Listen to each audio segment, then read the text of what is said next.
안녕하세요. 저는 4살 아들을 키우고 있는 여자입니다. 저희 집의 가족 구성원은 평범한 집과는 달리 조금 특이한 편인데요. 어쩌다가 특이한 가족 구성이 되었는지 제 사연 한번 들어보실래요? 저는 아파트 관리사무소에서 회계 업무를 보는 일을 하고 있었어요. 제 일 중엔 회계 업무 말고도 중요한 다른 일이 있었는데요. 그건 바로 노인정 살림을 사는 일이었어요.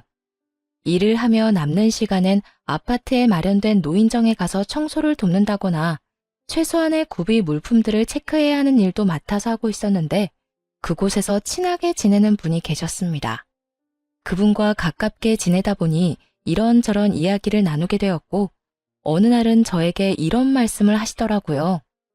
아가씨, 내가 아가씨가 아주 마음에 들어서 그러는데 지금 만나는 사람 없으면 내 아들 한번 만나볼래? 네? 아들 분이요? 그래, 우리 아들. 내가 아가씨가 너무 마음에 들어서 그래. 아무리 생각해도 남한테 주기엔 너무 아까워서 그러니까 한번 만나나 봐. 한번 만나보고 영 아니다 싶으면 다신 보지 않아도 되니까. 당시 남자친구가 없었던 저는 그냥 한번 만나나 보자 하는 마음에 남편을 만나게 되었어요. 그렇게 만난 남편은 생각보다 괜찮았고 시모의 응원을 받으며 연애를 시작하게 되었죠. 연애 시절의 남편은 배려심이 깊은 사람으로 보였고 생활력도 강해 보이더라고요. 무엇보다 나를 많이 사랑해주는 모습에 결국 결혼까지 하게 되었습니다. 남편을 만나게 해준 사람이 다름 아닌 시모였던 터라 시모는 저에게 정말 잘해주셨어요. 엄마, 무언가 크게 착각하고 있나 본데 친딸은 나라고 나. 언니가 아니고 나라고요. 아유 정말 누가 친딸인 줄 모르겠다니까. 신우이가 이런 말을 할 정도니 말 다 한 거 아닐까요? 이렇듯 많은 사랑을 받는 만큼 저 역시 시모를 잘 모시며 지냈어요. 시모와 제 사이가 좋다고 신우이가 질투한 것도 아니었어요. 신우이 역시 앞에선 그렇게 말했지만 뒤에선 저에게 엄마에게 잘해주어 고맙다고 늘 말해주는 다정한 시누이였으니까요. 결혼을 하고 난 후에도 계속 일을 하고 있었기에 시모와 전 더욱 자주 긴 시간을 함께 보내곤 했습니다. 그래서 그런지 서로 간의 정이 더 깊어졌고요. 그러던 어느 날 남편이 갑작스럽게 회사를 그만뒀다며 저에게 사업 이야기를 꺼내기 시작하더군요. 여보, 사실 나 저번 주에 회사 그만뒀어. 뭐? 당신 오늘도 출근한다고 나갔었잖아. 출근도 안 하는 사람이 나가서 뭘 한 거야? 아니, 애초에 왜 상의 한마디도 없이 그런 큰 결정을 내린 거야? 그게 나 사실 사업하고 싶어. 언제까지 월급쟁이 할 수도 없는 노릇이고. 언젠가는 우리 아기도 낳아야 할 거고 그때 되면 돈도 더 많이 들 건데 그런 날이 오기 전에 얼른 시작해서 자리 잡고 싶어. 처음엔 많이 당황스러웠어요. 잘 다니던 회사를 상의 한마디도 없이 그만뒀다고 하니 화가 나기도 했고요. 하지만 화가 난다고 화를 내봤자 복직이 되는 것도 아니었기에 저는 최대한 마음을 가라앉히며 남편에게 물었고 남편은 앞으로의 계획을 저에게 털어놓더군요. 저로선 도저히 생각하지도 못한 일이었지만 이왕 저지른 일 되돌릴 수 없으니 이렇게 된 이상 마음이라도 편하게 시작하게 해주자 싶었어요. 대박이 나면 더없이 좋겠지만 그렇지 않다고 해도 좋은 경험을 얻는다고 생각하기로 한 것이었죠. 무슨 말인 줄 알겠어. 그런데 여보, 사업을 한다고 무조건 성공하는 것도 아니고 그러다 혹시나 아니다. 이미 그만뒀는데 어쩌겠어. 이왕 하는 거 열심히 해봐. 고마워. 미리 상의 못한 건 미안해. 나도 많이 고민하다가 이때가 아니면 도저히 안 되겠다는 생각이 들어서 당신이랑 신랑이 하면서 시간 쏟고 싶지 않았어. 다음부턴 꼭 상의할게. 정말 미안해. 알겠어. 다음부턴 꼭 그런 일은 상의해. 사실은 혹시나 망하면 어쩌려고 그래? 라는 말을 하고 싶었어요. 하지만 이미 회사는 그만뒀고 남편은 사업을 하겠다는 굳건한 의지를 내비치는 상황에 굳이 그런 불길한 말을 하고 싶지 않더라고요. 한편으론 남편의 심정이 이해가 되지 않는 것도 아니었고요. 상의를 해줬더라면 좋았을 테지만 이왕 벌어진 일, 큰 일을 하려는 사람에게 괜한 잔소리도 하고 싶지 않았어요. 그래서 전 남편을 응원해주겠다고 했고, 그렇게 남편의 사업 준비는 시작되었어요. 남편의 사업은 제가 전혀 도움을 줄 수 없는 분야라 그저 전 일을 하며 살림을 잘 꾸려나가는 일을 열심히 하는 수밖에 없었죠. 잦은 출장과 잦은 술자리에 신혼을 즐길 새도 없었지만 다른 건 몰라도 주말만은 꼭 저와 시간을 보내주던 남편의 노력에 단 한 번의 말다툼도 없이 그 힘든 시기를 보냈던 것 같습니다. 가장 힘든 건 당연히 돈이었어요. 아무래도 남편의 벌이가 전혀 없이 지내는 기간이 길어지다 보니 제 벌이로 감당할 수 있는 선을 훌쩍 넘어 생활이 힘들어지더라고요. 그렇다고 친정에 말할 수도 없는 노릇이고 시댁에도 말할 수 없는 노릇이었죠. 어떻게 해야 하나 고민만 하는데 이런 사실을 다 알아챈 시모가 생활비를 붙여주시는 게 아니겠어요? 어머님, 방금 돈이 들어왔는데 웬 돈이에요? 그거 너희 생활비에 보태 쓰라고 조금 보냈어. 돈 들어가는 데는 한두 군데가 아닐 텐데 혼자 번 돈으로 감당하려고 하니 요즘 많이 힘들지? 한동안은 내가 조금씩 도움을 줄 테니 그걸로 조금만 더 버텨보거라. 언젠가는 이 힘든 순간도 다 지나가지 않겠어? 혹시나 부족하면 말하고. 사실 조금 힘들었는데 감사해요, 어머님. 정말 감사합니다. 생각 같아선 괜찮다고 하며 돌려드리고 싶었지만 상황이 힘들다 보니 그 말이 차마 나오지 않더라고요.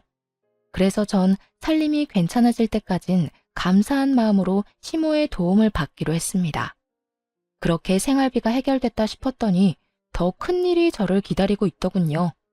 그건 다름 아닌 남편의 사업 자금이 부족하다는 것이었어요. 남편의 사업은 오픈을 앞두고 큰 돈이 필요한 상황이 생겨버린 것이었죠. 어떻게 해야 할지 모르겠어. 예상치 못한 큰 지출이라 준비한 돈도 없는데. 그렇다고 지금 와서 포기하기엔 너무 아까워. 어떻게 방법이 없을까? 그러게, 일단 생각을 좀 해보자. 둘이 함께 머리 맞대면 어떻게든 해결될 거야. 말은 이렇게 했지만 도저히 해결책이 보이지 않더라고요. 결국 전 집을 처분해 새를 얻어가는 쪽으로 마음을 굳히고 있었고 남편은 시모에게까지 고민을 털어놓은 것인지 시모에게서 연락이 오더군요. 아가, 이야기 다 들었다. 그래서 어떻게 할 생각이니? 그게 뭐든 다 여의치 않네요. 이미 집 마련할 때 받은 대출이 있어서 집 담보대출을 해도 부족하고 그냥 집을 팔고 더 작은 데로 새 얻어서 가야 하나 싶기도 해요. 월세로 간단 말이니? 네, 아무래도 그렇게라도 해야 할 것 같아요. 이제 와서 사업을 그만두라고 하기엔 지금까지의 시간이랑 돈이 아깝기도 하고 무엇보다 그이가 너무 하고 싶어 해요. 잠도 제대로 안 자고 일만 하고 자신감도 넘쳐 보이고요. 행여나 잘 안 되더라도 다시 시작하면 되는 거니까 이번엔 할 수 있는 데까진 도와주고 싶어서요. 제 말을 들은 시모는 생각에 잠긴 듯 뜸을 들인다 싶으시더니 이내 조심스럽게 말을 꺼내기 시작했어요. 아가, 내가 지금부터 어떤 말을 할 건데 네가 싫으면 싫다고 솔직하게 말해다오. 무슨 말씀을 하시려고 이러세요? 편하게 말씀해 보세요. 그게 다른 집에 새들어 살 바엔 우리 집으로 들어오는 건 어떠냐?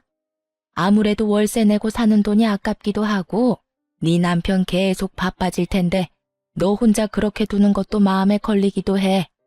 네 생각은 어떠니? 많이 불편할 것 같니? 감사하더라고요. 그렇지 않아도 월세를 내는 것이 아깝기도 한 상황이었는데 먼저 나서 집으로 들어오라고 해주시니 참 감사하면서도 죄송했어요. 시모의 말에 저는 재빠르게 감사의 마음을 전하며 그렇게 하겠다고 했습니다. 아니요, 저는 너무 좋아요. 어머님, 너무 감사해요. 저희가 들어가면 불편한 점이 한둘이 아닐 텐데 괜찮으실까요? 그럼 괜찮고 말고. 그리고 감사는 무슨. 다른 것도 아니고 내 아들놈 사업한다고 집까지 팔 상황인데 이 정도는 당연히 해야지. 생각 같아선 돈으로 도와주고 싶다만 나도 지금은 다 묶여 있어서 그럴 여유는 없구나. 그리고 네가 불편할까봐 걱정인 게지. 난 너랑 사는 거 불편하지 않아. 오히려 좋은걸? 그러니까 내 걱정은 말고 너만 괜찮다면 함께 살자꾸나. 그리하여 저흰 집을 처분하고 시댁으로 들어가게 되었고 시모 역시 가지고 있던 자금 조금을 남편에게 주게 되었죠. 자금이 해결되고 나니 남편은 더욱 바빠지기 시작했고, 저는 시모와 더 많은 시간을 보내며 더욱 두터운 정을 쌓아가고 있었어요. 그렇게 3년이란 시간이 지났고 그 사이 남편의 사업은 자리를 잡게 되었습니다. 사업이 안정되니 그만큼 벌이도 좋아졌고 생활비를 넉넉하게 주니 여유로운 생활이 가능해졌죠. 그런 상황에서도 분가는 생각하지도 않았었는데 그 이유는 무엇보다 시모와 지내는 시간이 너무 좋았기 때문이었어요. 평일엔 바쁜 남편을 대신해 시모와 데이트를 하기도 했고 주말엔 세 사람이 외식을 하는 그 시간이 너무 행복하더라고요. 그래서 전 분가는 생각지도 않고 지내게 되었고 행복하게 지내던 어느 날 임신 사실을 알게 되었습니다. 어머님, 저 임신했어요. 오늘 병원 다녀왔는데 6주 됐다고 하더라고요. 뭐? 그게 사실이야? 고생했다, 고생했어. 그래서 요즘 계속 피곤해 보였나 보다. 그런데 혼자 병원에 다녀온 게야? 같이 가자고 했어야지. 왜 혼자 간 거야? 혹시나 아니라고 하면 어머님 너무 실망하실까 봐요. 이럴 줄 알았으면 같이 갈 거 그랬나 봐요. 심장 소리 듣는데 남편보다 어머님 생각이 더 많이 나는 거 있죠? 어머, 심장 소리도 들었니? 다음엔 나도 꼭 데리고 가주렴. 아범은 알아? 네, 오는 길에 통화했어요. 오늘 일찍 들어온대요. 그래, 아주 축하할 일이야. 다시 한번 고생했어, 우리 며느리. 제 임신 소식에 저보다 더 기뻐하는 시모를 보며 제가 다른 건 몰라도 정말 시집 하나는 잘 왔구나 하는 생각마저 들더라고요. 그렇게 저는 더욱 단란한 시간들을 보내게 되었어요. 하지만 어느 가정이나 조금씩의 문제는 다 있듯이 저희 가정에도 조금의 문제는 있었습니다. 그건 다름 아닌 남편이었는데요. 사업이 잘 풀려 여유로운 금전적인 생활과는 달리 남편은 계속 바빴고 그나마 주말엔 무조건 가족과 시간을 보내주던 남편은 어느 순간부터 그 시간마저도 가정에 양보하지 않더라고요. 사업이 잘 되면 잘 될수록 남편은 주말조차도 일을 한다며 집을 비우는 일이 허다했으니까요. 전 그때까지도 남편이 허튼 짓을 한다고 생각은 전혀 하지 못한 상태였어요. 심지어 제가 임신까지 했으니 그런 쪽으론 전혀 생각지도 못하고 그저 남편을 믿고 아기를 잘 지키는 일에 온 신경을 쏟고 있던 때였어요. 지금 생각하면 제가 참 안일하다 싶기는 한데 그땐 전 미련스럽게도 남편은 믿어 의심치 않았죠. 하지만 이런 저와는 달리 시모는 외박이 잦아지는 남편이 신경 쓰였는지 어느 날은 남편을 불러앉혀 이런 말을 하기 시작하더라고요. 아범, 너 요즘에 왜 이렇게 외박이 잦아? 일이 그렇게 바쁜 게야? 그저 평범한 물음이었지만 시모의 눈빛과 목소리의 톤은 전혀 그렇지 않았습니다. 그게 뭐든 다 꿰뚫고 있다는 눈빛과 꽤 화가 났지만 애써 담담하게 누르고 있는 목소리에 저마저도 압도될 것만 같더군요. 네, 어머니. 일이 안정되긴 했는데 유지하려니까 더 바빠지는 것 같아요. 직원한테 맡기는 것도 한계가 있고 무엇보다 제가 다 확인해야 마음이 편하기도 하고요. 남편은 재빨리 자신의 입장을 설명하며 이때껏 가정의 소홀한 이유를 설명했지만 그것으로 시모의 언짢음은 풀릴 기미가 보이지 않았어요. 아무리 그렇다고 한들 잠은 집에 와서 자거라. 몸 상하는 것도 걱정이지만 네 아내 생각도 걱정이야. 신혼 때부터 지금까지 사업한다는 이유로 가정에 너무 소홀하지 않니? 돈 잘 벌어다 주는 게 다가 아니다. 집에서 가족들하고 시간을 보내야 할 것 아니니? 내가 혜정이랑 결혼한 것도 아니고 남편이랑 보내는 시간보다 시험이랑 보내는 시간이 더 많다는 게 말이 된다고 생각해? 죄송해요. 앞으로 집에 신경 더 쓸게요. 시모의 조용한 핀잔에 남편도 조금은 반성하는 듯 했지만 시모는 그런 남편을 한 번 더 밀어붙이더군요. 나한테 죄송할 게 아니라 네 집사람한테나 미안하게 생각해. 네 일이 누구 덕에 잘 되는지 늘 생각하고 네 집사람한테 고마워하란 말이다. 이제 애도 태어날 건데 어느 정도 자리 잡았으면 욕심 그만 부리고 일보단 가정에 좀 신경 쓰고. 네, 어머니. 여보, 미안해. 앞으로 내가 집에 신경 좀 더 쓸게. 저도 내심 섭섭했던 터라 시모의 이런 조언과 핀잔이 얼마나 고마웠는지 모릅니다. 한 차례 작은 폭풍이 지나고 난 후 남편은 다시 가정에 신경 쓰며 노력했어요. 외박을 하긴 했지만 될 수 있으면 집에서 자려고 노력하더군요. 그렇게 시간은 흘러 출산을 앞둔 어느 날, 남편은 한동안 가지 않던 지방으로 출장을 가게 되었고, 전 집에서 시모와 함께 시간을 보내고 있었습니다. 그런데 갑자기 배가 아파지더니 양수가 터져버렸어요. 시모와 전 급하게 병원에 가게 되었고, 7시간의 산통을 맛보고 세상에서 가장 귀한 아들을 품에 안게 되었습니다. 지방에서 오기에 충분한 시간인데도 불구하고 출산을 하고 병실로 옮겨져 어느 정도 정신을 차릴 때까지도 남편은 오지 않더라고요. 어머님, 아직 안 왔어요? 응, 이 녀석 전화도 받지 않는구나. 내 이 녀석을 그냥 금방 온다고 한 지가 언젠데 아직까지 소식도 없는 게야. 오기만 해. 내가 이 녀석 가만두지 않을 거니까. 어머님, 진정하세요. 오고 있는 중이겠죠. 운전 중이라 전화 못 받는 걸 거예요. 처음엔 전화를 받았던 남편은 어느 순간부턴 전화조차 받지 않고 있었고, 시모는 머리 끝까지 화가 나 노발대발 난리가 날 직전이었어요. 저 역시 남편에게 섭섭한 마음이 들긴 했지만 시모가 저렇게 화를 내니 같이 화를 낼 순 없는 노릇이었죠. 시모는 쉴 새 없이 남편에게 전화를 하고 있었고, 그런 시모는 친정 부모님까지 나서 진정시키기 시작했어요. 사돈, 우리 사위 열심히 오는 중일 겁니다. 그러니 이제 그만 전화하시고 조금 앉으세요. 아까부터 계속 서 계셨잖아요. 이러다 방금 출산한 저희 딸 옆에 사돈까지 누우실까봐 제가 걱정이 다 됩니다. 그래요, 사돈. 가까운 곳도 아니고 지방에서 일 보다가 오는 길이라고 하니 좀 더 걸리나 봅니다. 그러니 진정하시고 좀 앉으세요. 조금 쉬시다가 우리 손주 보러 가셔야지요. 이렇게 부모님까지 말리고 나서자 시모는 남편을 대신해 다시 한번 미안하다는 말을 전하며 애써 화를 누르는 듯 했어요. 지금 보러 가셔도 될 거예요. 다들 눈에 넣어도 안 아픈 손주 보시고 집에 가셔서 쉬세요. 전 혼자 있어도 돼요. 아니야. 내가 아범 올 때까지 곁에 있으마. 먼저 들어가 보세요.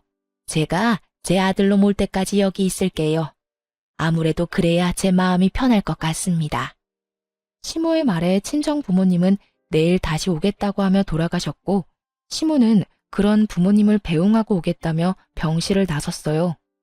그때까지만 해도 남편이 금방 올 줄 알았기에 마음 편하신 대로 하라고 했던 것인데, 금방 오겠다고 하던 남편은 아무리 기다려도 오지 않았고, 날을 넘긴 새벽녘에서야 모습을 드러내더군요. 조용히 그리고 조심스럽게 문을 열고 들어오던 남편을 본 시모는 그 자리에서 벼락 같은 호통을 치며 화를 내기 시작했어요. 너 이 녀석! 금방 온다는 녀석이 이제서야 와? 네가 그러고도 남편인 게야. 다른 날도 아니고 네 마누라가 네 새끼 낳느라 생사가 오가는 순간에 넌 뭐하다 이제야 온 게야? 전화는 왜 안 받고? 그딴 식으로 전화 다 무시할 거면 전화기는 왜 들고 다니는 게야? 시모의 호통에 남편은 고개를 푹 숙이더니 변명을 해대기 시작하더군요. 그게 전화 받고 급하게 오는 길에 졸음운전을 했어요. 그동안 피로가 쌓이긴 했는지 마음은 급해 죽겠는데 그 와중에 살짝 존 모양이더라고요. 전 그냥 눈만 감았다 떴는데 앞에 화물차가 서 있는 걸 보고 이대로는 안 되겠다 싶어서 쉼터에서 잠시 눈만 붙이고 출발한다는 게 이렇게 늦었어요. 죄송해요. 미안해 여보. 내가 참 너무 미안하다.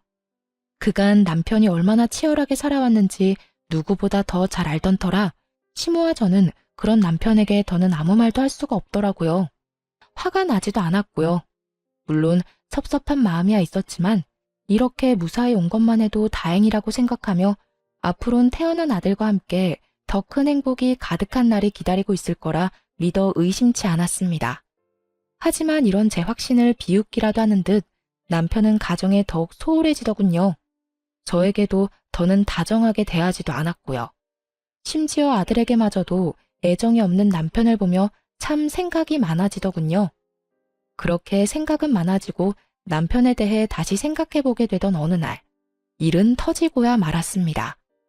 그날도 아기가 있는 집은 다들 그렇듯 아들의 울음소리로 시끄러웠고, 전 그런 아들을 달래며 불편한 것이 무엇인지 찾고 있었어요. 그런데 그 순간 아무것도 하지 않고 그저 아들이 우는 것을 보던 남편이 자리를 박차고 일어나더니 화를 내며 이런 말을 하는 것이 아니겠어요? 어휴, 시끄러워. 도저히 시끄러워서 집에선 쉴 수가 없어. 시끄럽다니. 당신 자식 우는 소리를 시끄럽다고 하면 어떻게 해? 그리고 아기가 우는 게 당연하지. 매번 생글생글 웃기만 하면 그게 정상이야? 그거야말로 이상한 거라고. 우는 건 아기들이 하는 일종의 표현이야. 아무리 그래도 너무하잖아. 모처럼 집에서 좀 쉬려고 해도 쟤 때문에 도무지 쉴 수가 없다고. 쟤? 우리 아들이 남이야? 쟤, 얘라고 하게? 당신 정말 왜 그래? 요즘 왜 이렇게 예민한 거냐고. 나한테는 그렇다 쳐도 당신 아들한테까지 그렇게 예민하게 구는 이유가 뭔데? 시끄러우니까 시끄럽다는 건데 뭐가 예민하다는 거야? 아, 시끄러워. 차라리 회사에서 일을 하는 게 더 낫겠다. 처음이었어요. 남편과 언성을 높여가며 싸운 일 말이에요. 저는 화를 내는 남편이 도저히 이해가 되지 않았어요. 우는 소리가 시끄럽고 듣기 싫을 수는 있다고 하나 아기 우는 것은 당연하였고 남도 아닌 자기 자식인데 저렇게까지 예, 제 하며 화를 낼 일은 아니라고 생각했으니까요. 여기까지만 해도 이해가 되지 않는데 남편은 기어코 짐까지 싸 회사에서 지낸다며 집을 나가버리더군요. 그런 남편을 시모가 붙잡아 이야기를 나누어 보려고 했지만 시모의 말도 무시한 채 그대로 집을 나가버리더군요.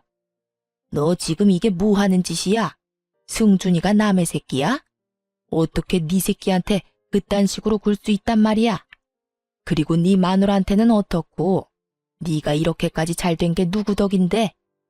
제가 잘된 건 제가 죽을 만큼 노력했기 때문이에요. 그 누구의 덕도 아닌 다 제가 노력한 만큼 잘된 거라고요. 그러니까 어머니도 그만 좀 하세요. 저도 좀 쉬고 싶다고요. 평소 시모의 말이라면 끔뻑 죽던 남편이었는데 시모에게 고함을 치며 화를 내더군요. 그런 남편의 모습에 시모도 많이 놀란 듯 남편을 잡은 손을 힘없이 떨궈버리더라고요. 그렇게 집을 나가버린 남편은 3일째 집으로 돌아오지 않고 있었고 시모는 도저히 안 되겠다 싶으셨는지 저에게 남편의 회사로 가보자고 하더군요. 저 역시 가만히 손 놓고 있을 문제는 아니라고 생각했던 터라 아들을 친정에 맡기고 함께 회사로 가게 되었죠. 남편의 회사로 찾아가니 남편이 자리에 없어 직원에게 물어보니 아마 회사 근처 고급 일식당에 있을 거라고 하더군요. 식사 시간이 아닐 때라 조금 의아하긴 했지만 저와 시모는 일단 식당으로 가게 되었죠. 혹시나 거래처 사람을 만나 중요한 이야기를 나누고 있으면 어떻게 하지? 하는 우려와 함께 말이죠. 하지만 이런 저의 우려와는 달리 룸에서 나오는 남편의 곁엔 젊은 여자가 자리하고 있더군요. 남편은 다른 여성과 어깨를 두르고 있었고 그 여성은 남편의 품에 기대며 치맛자락을 정리하면서 룸에서 나오고 있었습니다. 더 충격적인 건 상간녀의 정체였습니다. 사업이 자리를 잡고 바빠질 시기에 제가 면접을 직접 봐서 뽑았던 30대도 되지 않은 격리 겸 비서였기 때문이었죠. 제 손으로 남편의 상간녀가 될 사람을 회사에 넣었다니 충격이 클 수밖에 없었죠. 오빠, 이제 회사 들어가야 하는 거야? 나 좀 피곤한데 그냥 쉬면 안 되나? 안 되긴 왜 안 돼. 피곤하면 쉬어야지. 집에 데려다 줄 테니까 집에서 좀 쉬고 있어. 급한 일만 마무리하고 갈 테니까. 정말? 그래주면 나야 고맙지. 별것이 다 고맙다. 이런 걸로 고마워하지 마. 앞으론 이 모든 게 당연해질 테니까 지금부터 적응하라고. 우리 오빠 최고야. 얼른 이혼하고 내 남자 됐으면 좋겠다. 언뜻 들리는 두 사람의 대화로 남편의 외도가 확실해지는 순간 저는 믿을 수 없는 현실에 그 자리에서 굳어버렸고 시모는 그대로 남편에게 다가가 아무 말도 없이 남편의 얼굴을 향해 손을 올렸습니다. 남편은 많이 당황한 듯 아무 말도 못하고 맞은 볼만 어루만지고 있었고 상황 파악이 되지 않은 상간녀가 시모를 밀치며 화를 내더군요. 할머니, 미쳤어요? 누군데 감히 우리 오빠 뺨을 때리는 거예요? 이 할머니 미쳤나 봐. 오빠, 괜찮아? 상간녀의 행동에 시모는 바닥에 고꾸라져 버렸고 그 모습을 본 저는 그대로 상간녀에게 달려가 상간녀를 있는 힘껏 밀어버리고 시모를 일으켰어요. 그런데 시모가 바닥에 고꾸라졌을 때는 미동도 없던 남편놈이 제가 상간녀를 밀어버리자 급하게 달려나가 상간녀를 구해주더군요. 시모는 그 모습을 보고 한장하는 얼굴로 고함을 질렀어요. 너, 이 애미가 쓰러지는 건 네 눈에 보이지 않는 거냐? 어머니, 그게 아니라... 난 지금 이 순간부터 네 어미 아니다. 그런 줄 알고 네 옆에 그 멍청한 년이나 챙기거라. 시모는 그대로 저를 데리고 집으로 돌아와 버렸고 얼마 지나지 않자 남편도 상간녀를 데리고 집으로 들어오더군요. 그리곤 시모 앞에 나란히 무릎을 꿇고 앉아 상황을 설명하기 시작했어요. 이런 와중에도 저에겐 미안한 기색 하나 없이 저를 아예 없는 사람 취급하는 남편을 보며 정말 오만정이 다 떨어지더군요. 어머니, 저 이 여자랑 살고 싶습니다. 더는 집사람이랑 사는 것도 싫고 사랑하지도 않아요. 사랑하지도 않는 사람이랑 계속 살아서 뭐 하겠어요? 서로 상처만 될 뿐이지. 그러니까 저 이 사람이랑 살게 해주세요. 너 지금 그걸 말이라고 짓거리는 게야? 너 승준이 아빠다. 승준이 아직 돌도 안 지났어. 그런데 이혼을 하고 싶어? 다른 여자랑 살고 싶다고? 가만. 그러면 너 혹시 승준이 태어나던 날도 저 년이랑 있다가 늦은 게야?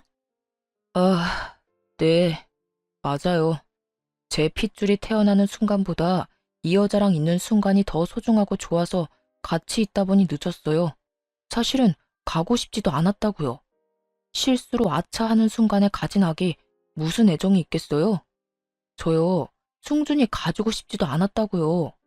어머니는 어떨지 몰라도 저한텐 승준이는요, 제 이혼의 발목을 잡은 짐덩어리일 뿐이에요. 설마 했는데 그 설마가 사람을 잡더라고요. 제 아들을 짐덩이라 하는 남편놈은 제가 출산을 하는 그 순간에도 상간녀와 함께 지방이 아닌 서울에 있었고 연락을 받고도 상간녀와 함께 더러운 시간을 보내느라 오지 않았던 것이었어요. 그때부터, 아니 그 전부터 이미 남편은 저와 아들이 아닌 상간녀에게 온 마음이 떠난 후였던 것이었죠. 제 핏줄을 짐덩어리라고 칭하는 남편을 보며 시모는 분노에 담은 큰 웃음을 터뜨렸고 남편은 아랑곳하지 않고 단호하게 저와의 이혼을 말하기 시작했어요. 짐덩어리? 그게 네 진심인 거야? 정녕 네 아들을, 세상에서 하나뿐인 네 아들을 짐덩이라고 생각하는 거냐고 묻고 있어. 네, 어머니. 저한텐 하나뿐인 아들도 그저 짐덩이일 뿐이에요. 그만큼 이 여자 사랑한다고요. 그러니까 어머니도 집사람이랑 승준이한테 정 그만 주시고 이 여자 좀 받아주세요. 남편은 흔들림 없는 눈빛으로 시모를 바라보고 있었고 시모 역시 남편을 냉정하게 바라보고 있더군요. 그런 두 사람의 모습을 보던 상간녀는 감히 본인이 끼어도 되는 자리라 생각했는지 시모에게 애원을 하기 시작했고요. 어머님, 아까는 죄송했어요. 오빠 어머니인 줄 모르고 왜 이상한 사람이 와서 행패를 부린다고 생각했어요. 어디 다치신 곳은 없으시죠? 상간녀의 물음에 시모는 대답 대신 매서운 눈빛으로 노려봤고 상간녀는 시모의 눈을 피하지도 않고 말을 이어나가더군요. 저 마냥 예쁘게 보이지 않는다는 거 잘 알아요. 그런데 저 진짜 오빠 사랑하거든요. 그러니까 저 좀 받아주시면 안 될까요? 제가 어머니 정말 잘 모시고 아기도 빨리 가져서 손주 빨리 안겨드릴게요. 저 가정교육도 잘 받아서 음식도 잘하고요. 내조도 저 여자보다 잘할 자신 있어요. 아, 참나. 가정교육을 잘 받았다는 년이 남의 남편이랑 이딴 짓을 저질러? 도대체 어떤 가정교육을 받으면 외도나 저지르면서 조강지쳐 쫓아낼 생각을 한다니 말이야? 어머님, 그 점은 저도 유감이긴 한데 그래도 너무 사랑하는 거 어떻게 하겠어요. 자식 이기는 부모 없다고 어머님이 이해해 주세요. 제가 잘할게요. 그 입 다물지 못해? 누가 네 어머님이야? 네가 여기서 말할 처지나 된다고 생각하고 말을 하는 게야? 이 자리가 어떤 자리인 줄 알고 감히 말을 섞으려 들어? 시모의 호통에 상간녀는 고개를 숙이며 입을 다물었고 시모는 거친 숨을 내쉬더니 저에게 물어왔습니다. 아가, 아니, 혜정아, 네 생각은 어떻니? 앞으로 어떻게 했으면 좋겠어? 전 이혼하려고요. 서로 저렇게 죽고 못 사는 사이라고 하는데 이혼하는 게 맞는 것 같아요. 승준이가 마음에 걸리기도 하지만 승준이를 짐덩어리라고 하는 사람을 계속 제 아들 아빠로 살게 하는 건 저 역시 소름 끼치게 싫어서요. 전 이미 정이 떨어질 대로 떨어진 상태였고 무엇보다 제 아들을 저딴 식으로 취급하는 남자와 더는 한 집에서 같은 공기를 쉰다는 것 자체가 구역질이 나는 지경이었습니다. 그래서 저 역시 이혼을 하겠다고 단호하게 말했고 제 말에 시모는 다 맞는다는 듯 고개를 끄덕이더군요. 내 생각도 같다. 저런 인간 같지도 않은 쓰레기를 귀한 승준이와 네 곁에 계속 두는 거 나도 싫다. 두 사람 이혼하거라. 대신 넌 앞으로 승준이 2번 다시 보지 않겠다는 각서 쓰거라. 아들에게 손톱만큼도 애정이 없던 남편은 시모의 말이 떨어지자마자 이게 웬 떡이냐는 표정으로 웃으며 각서를 쓰더군요. 자식 버리는 부모의 표정이 너무 티없이 밝아 참 어이가 없으면서도 허망하더군요. 저런 인간도 남편이라고, 아기 아빠라고 같이 살았으니 말이죠. 그렇게 전 비교적 빠르게 이혼을 하게 되었습니다. 재산 분할 위자료는 다 저에게 좋은 쪽으로 끝이 났고 상간녀에게도 위자료를 받았어요. 그것 역시 전 남편의 지갑에서 나온 돈이었겠지만요. 여러모로 저에게 유리한 이혼이었는데 이혼을 하고 나니 저에겐 더 큰 재산이 기다리고 있더라고요. 이거 바꿔라. 이건 그놈 사업 시작할 때 집 팔아 투자한 돈이랑 내가 투자한 돈 넣은 통장이고 이건 내 재산 관리하는 분 명함이다. 알고 보니 시모는 저희가 집을 팔아 합가를 할 당시 저도 모르게 전 남편에게 각서를 쓰게 했다고 하더군요. 시모나 제가 원할 시엔 시모가 투자한 돈을 비롯해 집을 팔아 투자한 사업 자금을 다시 반환한다는 각서 말이죠. 아파트를 팔아 투자한 돈은 반환 시점의 시세에 맞춰 반환하되 시세가 투자할 시점보다 낮을 시엔 투자금만 반환한다는 내용도 넣었다고 하셨고요. 어떻게 되든 제가 손해보는 일은 없도록 하신 것이었죠. 시모는 저의 이혼이 마무리될 때쯤 변호사까지 선임해 그 돈을 다 받아왔다고 하더라고요. 어머님, 돈은 알겠는데 명함은 왜 주시는 거예요? 내 남은 재산 다 너한테 넘기려고 한다. 내가 하려고 하니 너무 복잡하기도 하고 네가 나서서 작성해야 하는 서류도 많다고 하니 네가 직접 만나서 정리 좀 해. 아무래도 늙은 나보다 젊은 네가 나서면 더 빨리 일 처리가 되지 않겠어? 통장에 찍힌 금액만 해도 놀라운데 시모의 재산까지 준다고 하니 멍하더라고요. 단 한 번도 생각해 본 적 없는 금액이었으니까요. 전 가까스로 정신을 차리고 시모에게 언제부터 이런 계획을 세운 것인지 물어봤어요. 어머님, 언제 이런 걸 다 준비하셨어요? 진작 다 이렇게 하려고 했던 거였어. 투자금 회수는 그놈이 그딴 짓을 저질러서 다 뺏어온 거였지만 내 재산은 너하고 우리 딸한테 주려고 했었어. 그 시기를 앞당긴 것뿐이었지. 내가 늘 말했지? 너도 내 딸이라고. 내 딸이 돌도 안 된 아들을 혼자 데리고 살아야 하는데 이 정도도 부족하단다. 아무리 그렇다고 한들 너무 가분한 금액이란 생각이 들더라고요. 받은 위자료도 있고 재산 분할도 잘 받았던 터라 더는 시모에게 손을 벌리고 싶지도 않았고요. 어머님, 아무리 그래도 이건 너무 많아요. 전 아파트 처분한 돈 중에 제 몫만 나눠받아도 충분해요. 나머진 어머님 노후자금 하세요. 전 제 몫을 뺀 나머지는 받지 않겠다고 했고 시모는 한사코 제 손에 통장을 쥐어주시며 이렇게 말씀하시더군요. 노후자금은 따로 마련해 놨어. 그러니까 그냥 다 바꿔라. 이혼하기 전에 다 넘겨주면 그놈이 또 이혼 안 한다고 난리 부릴까봐 지금에서야 준단다. 투자금 회수한 것도 내가 다시 돌려줄 거라고 믿어 의심치 않던 눈치던데 어림도 없는 소리지. 그 사람이 가만히 있지 않을 텐데요. 이 사실을 다 알게 되면 분명 어머님 찾아가서 난리를 부릴 거예요. 난리를 부리고도 남을 사람이었죠. 여자 때문에 조강지쳐도 아들도 다 버린 놈인데 그 큰돈 앞에선 어떻게 변해버릴지는 아무도 모르는 일이니까요. 시모는 이런 제 우려는 걱정도 하지 말라는 듯 살짝 미소를 지으며 저에게 이렇게 말했습니다. 그런 걱정은 하지도 마라. 집도 내놨어. 아예 찾아오지도 못하게 그놈 모르는 곳으로 이사할 거다. 그러니 너도 다신 찾아오지도 못하게 멀리 이사하거라. 그리고 그 돈은 꼭 받아. 내가 훗날 필요하면 말할 테니 그때나 용돈이나 좀 주려무나. 내가 가지고 있으면 다 그놈 몫이 될 건데 나는 그 꼴 못 본다. 알겠지? 그래도 어머님, 너무 많아요. 살아봐라. 이 돈이 많은지 내 재산이 많은지. 사람 앞일 모르는 거라고 언제 어디서 큰 돈이 필요할 줄 누가 알겠어. 그러니 살 날 많이 남은 넌 잔말 말고 받아. 이렇게까지 하는데 어쩔 도리가 없더라고요. 잘 가지고 있다 훗날 필요하실 때 다시 돌려드리면 되겠다 하는 생각이 들기도 했고요.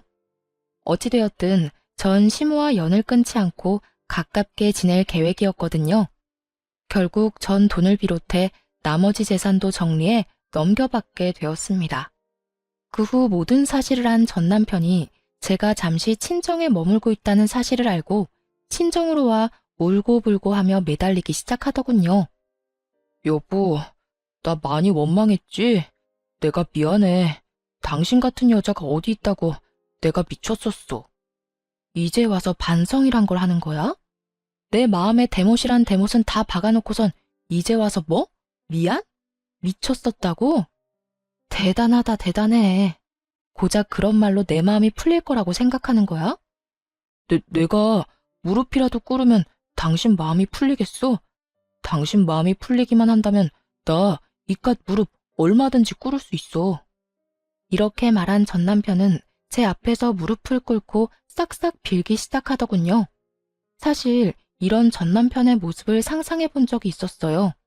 상상 속에서는 조금 통쾌하기도 했는데 막상 제 앞에서 전 남편 놈이 무릎을 꿇고 비는 모습을 보는데 통쾌하기는커녕 미간이 절로 구겨질 만큼 역겹더라고요. 하지만 이런 제 심정을 알 리 없는 전 남편은 본인이 무릎까지 꿇고 빌면 제가 감동이라도 하며 받아줄 거라고 생각했는지 희망찬 눈빛으로 저를 힐끔힐끔 보며 눈치를 살피더군요. 여보, 나 용서해 줄 거지? 나 당신이랑 이혼하고 정말 후회 많이 했어. 그래서 바로 그 여자랑 헤어졌고 말이야. 정말이야. 회사에서도 진작 내보냈어. 못 믿겠으면 회사에 전화해서 물어봐도 되고 그래도 믿었지 않으면 그 여자한테 연락해서 물어봐도 돼. 그러니까 나 한 번만 용서해주라. 아, 그래? 정말 헤어졌단 말이야? 그것도 나랑 이혼하고 바로? 그럼 나 정말 당신하고 이혼하고 바로 헤어졌다니까. 웃기지도 않더라고요. 당장 전날만 해도 상간녀와 함께 시모에게 찾아가 정말 재산을 전처에게 준 것이 맞는지 몇 번이나 확인하고 한 것을 다 전해 들었는데 눈 하나 깜짝하지 않고 거짓말을 하고 있으니 말이에요. 있잖아. 나 아직 어머님이랑 연락하고 지내. 어제도 통화했고 오늘도 통화했어. 제 말에 전 남편은 크게 당황한 듯 목까지 빨개진다 싶더니 말을 더듬기 시작하더군요. 그래? 그래. 그러니까 내가 하고 싶은 말은 네가 어제 그년이랑 어머님 찾아가서 정말로 나한테 재산 다 넘긴 거 맞냐고 몇 번이고 묻고 간 거 아니까 나한테 와서 이딴 연기해도 소용없다는 거야. 여보, 다 거짓말은 아니었어. 나 당신이랑 헤어지고 후회 많이 했다는 건 진심이었어. 그렇겠지. 내가 그 많은 재산을 받았으니 후회는 했겠지. 다 네 몫이 되었어야 할 어머님 재산이 애먼 나한테 왔는데 누가 후회를 안 할 수가 있겠어? 나라고 해도 땅을 치고 후회할 것 같은데. 네 맘 다 알겠고 잘 들었으니까 더 험한 꼴 당하기 전에 얼른 꺼져라. 난 경고했다. 전 남편은 제 경고가 우습게 들렸는지 미동도 없이 손이 발이 되게 빌기 시작하더군요. 잘못했다. 너 없이 절대로 못 산다. 우리에겐 자식이 있지 않냐 등등 되지도 않는 말들을 짓거려대면서요. 경고도 했겠다. 더는 그런 전 남편의 꼴을 보기도 싫었던 저는 아들의 똥기저귀를 찾아와 전 남편의 얼굴에 던져버리고 집 밖으로 쫓아내버렸어요. 에이, 이게 뭐야?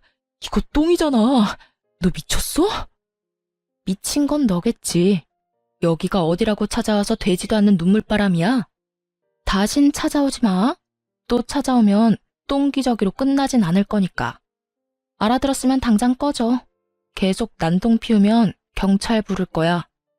경찰을 부른다는 말까지 나오자 겁이 나긴 했는지 더는 난동을 피우지 않고 돌아가더군요. 그 후 들려오는 소식엔 큰 금액의 돈이 빠져나간 남편의 회사는 급격하게 기울어져 버렸고 가세가 기울자 상간녀는 전 남편이 마련해준 집을 처분해 소리 소문 없이 도망을 가버렸다고 하더군요. 전 남편은 회사를 다시 일으켜 세우기 위해 신우이에게 연락해 시모를 백방으로 찾으려 노력했지만 신우이 역시 전 남편을 차단해버렸다고 하더군요. 모든 태풍이 지나가고 지금의 저는 누구보다 잘 살고 있습니다. 시모와는 가깝게 살고 지내다 신우이가 먼 곳으로 시집을 가는 바람에 친정에서 가까운 곳으로 집을 얻어 시모와 함께 살고 있어요. 처음 제가 시모에게 함께 살자고 했을 때 시모는 한사코 안 된다며 거부를 하셨었어요. 어머님, 이제 저랑 승준이랑 같이 살아요. 혼자 승준이 키우기 너무 힘들어서 어머님 도움이 절실하다고요. 그건 안 되는 일이다. 내가 너랑 사는 게 말이나 된다고 생각하는 게야? 말이 안 될 건 뭐예요? 어머님 평소에 저 딸처럼 생각하신다고 하시더니 다 거짓말이었어요? 그냥 하신 말이었어요? 그건 아니지만 그래도 안 될 일이야. 너 나랑 같이 살면 새 출발은 꿈도 못 꾸게 될 거다. 아직 나이도 젊은데 새 출발해야 할 거 아니야. 어머님, 이렇게 생각해보세요. 제가 새 출발을 하려면 밖에 나가서 일도 하고 사람도 많이 만나고 해야 할 텐데 그러면 승준이는 누가 봐주나요? 전 친정 부모님들 못 믿어요. 죄송한 말이긴 하지만 친정 부모님보단 어머님이 더 신뢰가 간다고요. 승준이도 어머님을 더 좋아하기도 하고요. 그러니까 그렇게 바라시는 제 새 출발을 위해서라도 함께 살아주세요. 네? 제 말에 시모는 눈물까지 글썽이며 제 손을 잡아주시더라고요. 그러면서 이렇게 말씀하셨어요. 넌 어떻게 돼 내가 그런 생각을 하는 게야. 나는 널 볼 면목이 없는데 넌 어째서 나한테 이렇게까지 하냔 말이야. 나 때문에 네 인생이 망해버린 것 같아서 널 볼 때마다 내가 너무 미안한데 네가 그렇게 말하면 내가 같이 살 수밖에 없지 않니? 어머님, 제 인생 안 망했어요. 그저 이혼만 했을 뿐이에요. 그까짓 이혼이 뭐라고 제 인생을 감히 망치겠어요? 그리고요, 이혼은 했지만 엄마 같은 어머님도 제 곁에 계시게 됐고 무엇보다 우리 승준이를 얻게 되었잖아요. 그거면 됐어요, 전. 그러니까 저랑 같이 살아주세요. 제가 정말 마음이 편치 않아서 그래요. 고맙다, 고마워. 아니에요. 제가 더 감사해요. 시모는 끝까지 우기고 드는 제 뜻을 결국 받아주셨고, 결국 저희 집 가족 구성원은 시모와 저, 그리고 아들이 되어버린 것입니다. 조금은 특별한 가족 구성원이 된 지도 꽤 시간이 흘렀네요.